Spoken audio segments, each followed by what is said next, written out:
Hello, how are you. दो तीन topic तो हम ऑलरेडी कवर कर चुके हैं। क्लियर। लो क्या है, उसमें कॉन्ट्रैक्ट पढ़ा। कॉन्ट्रैक्ट के बाद देखा what are the essential of valid contract. उसके बाद हमने नेक्स्ट टॉपिक देखा what are the rules of contract. Contract के रूल्स क्या है। उसके बाद एक्सेप्टेंस देखा। उसके बाद हमने नेक्स्ट टॉपिक्स देखा कंसीडरेशन क्या है। आज थोड़ा बड़ा टॉपिक है, इंपॉर्टेंट टॉपिक है, कवर करेंगे। क्लियर। ध्यान देना, कोई डाउट हो आप बेफिक्र मुझे कांटेक्ट कर सकते हो, क्योंकि कंसीडरेशन और एक्सेप्टेंस बताया था। जितना बताया उतना आप लोगों को पहले रिवाइज कर लेना है। क्लियर। अब आगे जाते जो इंपॉर्टेंट टॉपिक है, बहुत काम का टॉपिक है, minor agreement, rules of a minor. अब ऑलरेडी ये भी चालू करने के पहले थोड़ा मैं आपको कैपेसिटी ऑफ कॉन्ट्रैक्ट जो पहले क्वेश्चन में मैंने आपको पढ़ाया था वो रिपीट कर दूं। कैपेसिटी टू कॉन्ट्रैक्ट, इसका मतलब क्या होता है, कौन से बंदे कॉन्ट्रैक्ट करने के लिए कैपेबल है। या तो ऐसा भी आ सकता है 2.5 मार्क्स में, who are incompetent to contract, कौन से लोग ऐसे जो कॉन्ट्रैक्ट करने के लिए कैपेबल नहीं है। तो ऑलरेडी मैं इंट्रोडक्शन देखता हूं। Capacity of party is one of the element of valid contract. Capacity means competence of party to enter into valid contract. Already पहले ही क्वेश्चन में पढ़ा था कि भाई जिसके साथ तुम कॉन्ट्रैक्ट करते हो वो कैपेबल टू कॉन्ट्रैक्ट होने चाहिए। कैपेबल टू कॉन्ट्रैक्ट किसको बोलते हैं, तो मैंने बोला तीन चीजों को होना जरूरी है। नंबर वन, वो मेजर होना चाहिए। नंबर टू, साउंड माइंड होना चाहिए। And number three, not disqualified by law होना चाहिए। क्लियर। ये तीन लोगों के साथ तुम कॉन्ट्रैक्ट कर सकते हो। तो ये हो गया what is mean by capacity to contract and who are competent to contract. देखो लिखा हुआ है according to section 11, every person is competent to contract who is the age of majority, जिसकी उम्र ज्यादा है, who is of sound mind, जो दिमागी तौर पे साउंड है, अच्छा है, and who is not disqualified by law, जिसको लॉ ने डिस्क्वालिफाइड नहीं किया है। तो ये हुए कैपेबल ऑफ कॉन्ट्रैक्ट। अब कौन कैपेबल नहीं है, ऑपोजिट कर लो। जो मेजर है वो कैपेबल है, माइनर कैपेबल नहीं। जो साउंड माइंड है वो कैपेबल है, अनसाउंड माइंड कैपेबल नहीं। Clear. This not disqualified by law capable है, डिस्क्वालिफाइड बाय लॉ कैपेबल नहीं। क्लियर।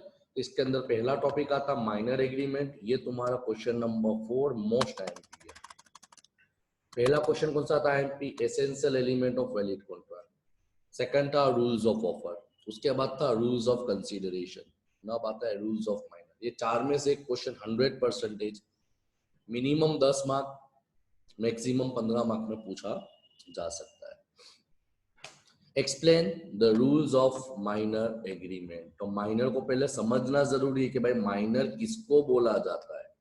समझ में आया, माइनर किसको बोला जाता है। तो according to section 3 of Indian majority act 1875, अगर ये याद नहीं होता तो डायरेक्ट लिख सकते अकॉर्डिंग टू एक्ट, कायदे के मुताबिक। According to Act, a minor is a person who has not completed 18 year of age. Minor वो बंदे को बोला जाता है जिसने अपनी 18 साल की उम्र पूरी नहीं की। मगर दो सिचुएशन ऐसी है जहां पे माइनर की एज मेजर बनने के लिए 21 ईयर है। However, in the following two cases, a minor attain majority after 21 year of age। तो दो कंडीशन कौन सी है, जिसमें 21 बरस का होगा तो मेजर कहा जाएगा। बाकी ये दो कंडीशन के अलावा हर जगह 18 बरस पूरे करे आप मेजर बन गए। क्लियर। तो कौन सी है, number one, when a guardian of a minor property person or a property has been appointed under guardian board act 1890। अगर कोई माइनर की प्रॉपर्टी या तो माइनर की देखरेख करने के लिए कोई गार्डियन अपॉइंट किया गया है, जैसे ऑलरेडी आपने लास्ट ईयर इनकम टैक्स में पढ़ा था डीम्ड असेसी, यानी वो असेसी नहीं है फिर भी एज्यूम कर लो in the eyes of law वो असेसी है। क्यों, माइनर के बदले वो पे करता है। जैसे एग्जाम्पल के तौर पे बात करें कि मिस्टर ए 10 साल के, उनके पेरेंट्स बहुत ज्यादा प्रॉपर्टी और बिजनेस छोड़ के गए, क्लियर, एक्सपायर हो गए, कोई नेचुरल कैलेमिटी या कोई चीज से वो एक्सपायर हो गए, तो उनके जो अंकल है वो बच्चे की देख देख करते हैं। तो कोर्ट क्या बोलता है कि भाई उनको कोई इंसान माइनर को लूट ना ले, चीट ना करे, तो उनकी प्रॉपर्टी उनके गार्डियन संभालेंगे। कब तक? जब तक वो 21 बरस के नहीं हो जाते। और number 2, where the superintendence of minor property is assumed by the court of ward, या तो जिसको कोर्ट के तरफ से बताया गया भाई इसकी जिम्मेदारी गवर्नमेंट लेती है, कोर्ट लेती है, क्लियर। तो वो बंदा जब तक 21 बरस का नहीं होगा वो माइनर कहा जाएगा। बाकी ये दो कंडीशन के अलावा कोई भी बंदा 18 बरस कंप्लीट कर लेता है तो वो मेजर गिना जाएगा, माइनर नहीं होगा।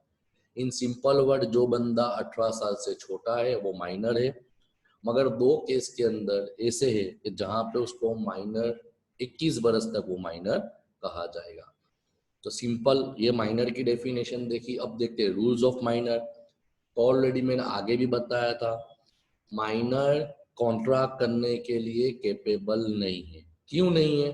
तो लिखा हुआ है minor do not have sufficient knowledge and experience of making, bargaining and protecting their own. छोटा बच्चा है, नादान बच्चा है, कोई भी उसके साथ लूट चला सकता है, कोई भी उसको छेतर सकता है, वो कैपेबल नहीं है सही डिसीजन लेने के लिए।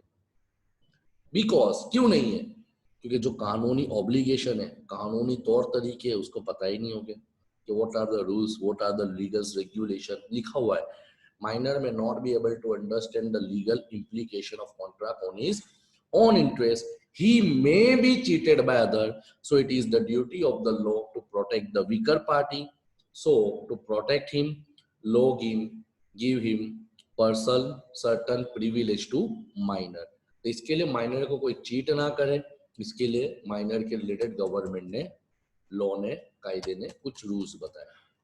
अब देखते हैं, बहुत समझने की बात है, प्रैक्टिकल टॉपिक है कि माइनर की पोजीशन क्या है। तो पहला पॉइंट अक्खा आंसर का निकाल आ गया, an agreement with or by, an agreement with or by minor is void or inoperative ab initio. Inoperative ab initio इसका मतलब क्या होता है? void का मतलब जो कोई लीगली है ही नहीं, शुरुआत से कोई लीगल मैटर में आता ही नहीं है। void ab initio एक वर्ड है जिसका प्रोनाउंसिएशन क्या होता है? void from very beginning। यानी तुमने कोई माइनर के साथ कॉन्ट्रैक्ट या एग्रीमेंट किया तो वो कॉन्ट्रैक्ट में कन्वर्ट ही नहीं होगा, क्योंकि कायदा क्या बोलता है कि भाई उसके साथ कोई एग्रीमेंट बना ही नहीं है। देखो लिखा हुआ है agreement with minor is void and inoperative ab initio.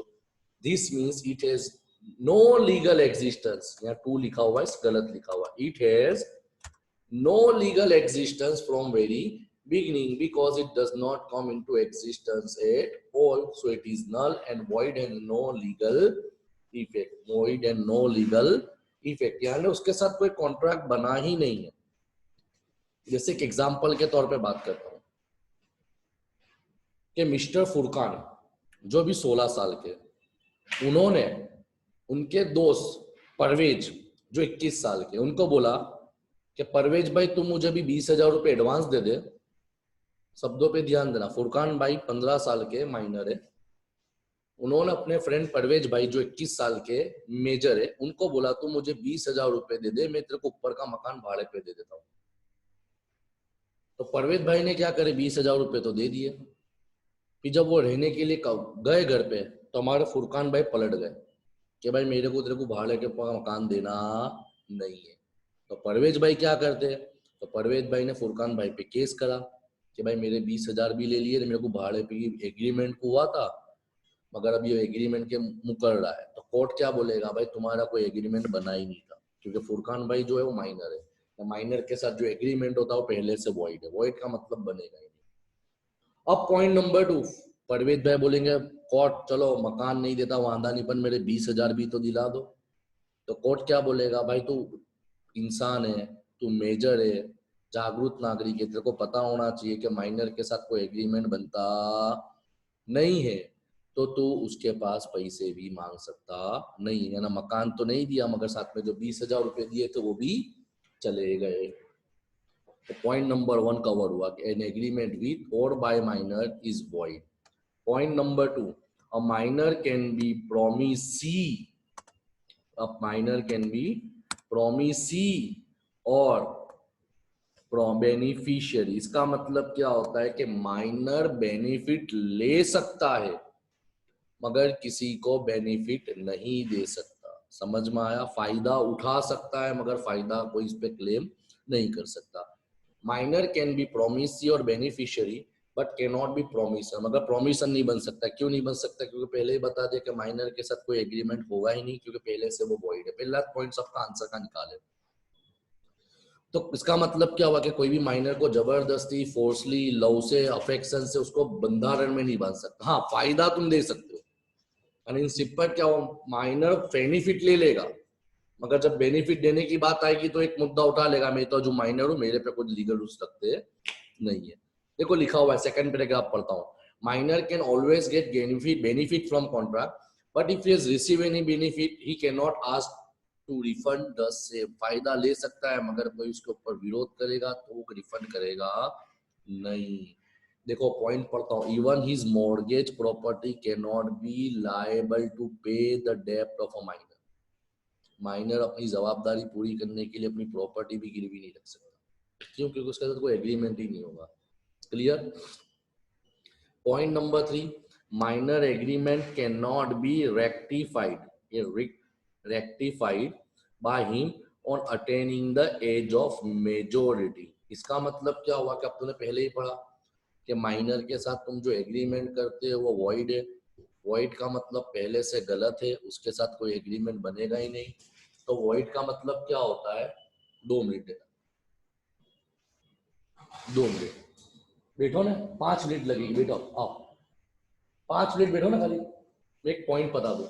हाँ, तो अपने काट के होते हैं कि भाई माइनर के साथ कोई एग्रीमेंट होगा ही नहीं। क्यों एग्रीमेंट होगा नहीं? बिकॉज पहले से जो तुमने एग्रीमेंट किया हुआ है वो एग्रीमेंट पहले से ही वॉइड है। वॉइड का मतलब लीगली तौर पे उसका कोई एग्जिस्टेंस नहीं है। तो अगर माइनर के साथ तुमने उसके बचपन में एग्रीमेंट किया है तो on attaining the age of majority तुम उसको चेंज भी नहीं कर सकते। Clear? Next topic, same point repeat one होता है। If he has receive any benefit under void agreement he cannot ask to compensate or pay for it. It means अगर minor ने कुछ बेनिफिट उठा भी लिया है कि आपने उसको उल्लू बना के चीट करके कोई कॉन्ट्रैक्ट साइन कर लिया है और माइनर ने पहले 1 साल 2 साल बेनिफिट उठा भी लिया है, सपोज अगर कोई प्रॉब्लम आ जाती है, बिजनेस में लॉस होता है माइनर के साथ, तो माइनर को तुम फोर्स नहीं कर सकते कि भाई आपको लॉस भी पे कंपेंसेट करना पड़ेगा। Because point number 1 say that an agreement with minor is void ab initio, यानी पहले से ही उसका कॉन्ट्रैक्ट हुआ ही नहीं है। Clear? Point number 5, a minor can always plead minority. जैसे मैंने ऑलरेडी पॉइंट नंबर 1 बताया कि अगर माइनर कुछ गलत भी कर लेता है तो उसके ऊपर कोई लीगली एक्शन नहीं लिए जाएंगे because he always plead is minority. It means वो हमेशा अपने माइनॉरिटी होने का, अपना नादान होने का फायदा उठा सकता है। And law suggest that the agreement with minor is void from the beginning. Clear? Point number 6 काम का नहीं है। Point number 7, a minor can not enter into the contract of partnership. इसका मतलब क्या होता है कि माइनर कभी पार्टनर्स नहीं बन सकता because according to Indian partnership act 1932 पढ़ा हुआ है, और the liability of partner is unlimited. Partner की लायबिलिटी कैसी होती है? अनलिमिटेड होती है। इसका मतलब क्या हुआ कि अगर आपने माइनर को पार्टनर बना लिया तो एज पर द रूल्स उसकी लायबिलिटी, बिजनेस में लॉस होता है तो उसको अपनी पर्सनल प्रॉपर्टी भी सेल आउट करनी पड़ेगी। But as per the rules इसके लिए बताया गया कि माइनर पार्टनरशिप में इसलिए एंटर नहीं हो सकता क्योंकि तुम उसकी प्रॉपर्टी पे कुछ हक बता सकते नहीं हो। एंड हाँ, बट अगर तुम माइनर को एज ए बेनिफिशियरी के तौर पे एडमिट करना चाहते हो as a partner, means partner in profit only, यानी अगर वो नफे के लिए पार्टनर है, लॉस में हिस्सेदार नहीं होगा तो लॉ आपको इजाजत देता है कि तुम उसको एज ए पार्टनर के तौर पे अपॉइंट कर सकते हो। Clear. Point number 8, a minor can not be declare insolvent. Minor कभी भी नादाल, कंगाल, लुखा जाहिर नहीं किया जा सकता, बिकॉज उसकी प्रॉपर्टी जब तक वो मेजर नहीं होगा वहां तक वो कॉन्ट्रैक्ट करने के लिए कैपेबल नहीं है। So any minor who has not attained the age of majority cannot be declared insolvent in terms of eyes of law. Clear? But the biggest limitation of minor is point number 9, and this is the last point of the topic. सबसे बड़ी limitation है कि minor benefit तो ले सकता है, मगर अब यहाँ पे देखो लॉ ने उसको बांध के रखा हुआ है। A minor is always liable for necessary supplied और necessary service rendered to him. इसका मतलब क्या होता है कि अगर माइनर ने कोई बेसिक नेसेसिटी की चीजें परचेस की है, जैसे एग्जांपल के तौर पे रोटी, कपड़ा, मकान, अपनी बेसिक जरूरत पूरी करने के लिए कोई वस्तु परचेस करता है, तो वहां पे जाके ऐसा नहीं बोलेगा मैं तो माइनर हूं, मेरे पे कुछ रूल्स लगते नहीं है। लॉ ये सजेस्ट करता है कि अगर वो बेनिफिशियरी है तो इसी तरह उसको लॉ ने बंधारण में रखा हुआ है कि if minor is getting basic necessity and he is fulfilling his basic needs of life, so he is responsible to compensate for that particular basic product which the other party providing to him. Clear? यानी supply करने वाले के पास ये terms में पूरा अधिकार है कि माइनर के पास से अपनी कीमत का, अपने प्रोडक्ट का कंपेंसेट करे। Clear? And point number last point is a minor is liable in tort. Tort का मतलब क्या होता है ये तुम्हारे सिलेबस में नहीं है। There are two type of wrong, one is criminal wrong, another is civil wrong. Criminal wrong में क्या होगा कि अगर आप गलत करते हो तो आपको कानून, इंडियन पेनल कोड आईपीसी के हिसाब से आप पे केस चल सकता है, आप पे तकलीफ हो सकती है। बट सिविल लॉ का मतलब क्या होगा कि यहाँ पे आपको सिर्फ कंपेंसेट की बात आ सकती है, यहाँ पे आप पे कोई केस, कोई कायदा लगेगा नहीं। So minor can be a civil wrong, not a criminal wrong. These are the rules of minor agreement. कोई डाउट हो, you can contact me anytime.